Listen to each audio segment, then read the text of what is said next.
ওর ভালোবাসাটাকে তুমি পাথর বানিয়ে দিয়েছো। তুমি যত নিজেকে গুরুত্বহীন করেছো, তত বেশি করে তুমি ওর ভেতরে গুরুত্ব ভরেছো। তুমি ওকে এখান থেকে তুলে এখানে চাপিয়ে দিয়েছো। প্রবলেমটা তোমার, ওই মানুষটার নয়। তুমি জানো তো, একটা কারাগারে নিজেকে বন্দি করেছো, একটা অন্ধকার কারাগার। যে কারাগারটাতে দাঁড়িয়ে তুমি কি দেখতে পাও?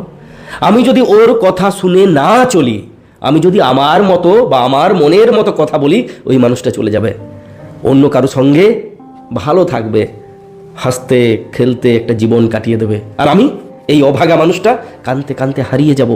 তাই ওকে খুশি করার জন্য পুরো জীবনটা কাটিয়ে দেব।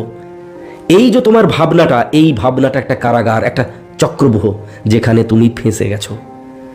তাই যখনই তুমি নিজের কথা ভাবো, নিজেকে মোটিভেট করার কথা ভাবো, তখনই ওই কারাগারে দাঁড়িয়ে তোমার মনে হয় ও তোমাকে ছেড়ে দিয়ে পালিয়ে যাবে, ও অন্য কারো সঙ্গে জীবন কাটিয়ে নেবে, তোমাকে ওর প্রয়োজন পড়বে না।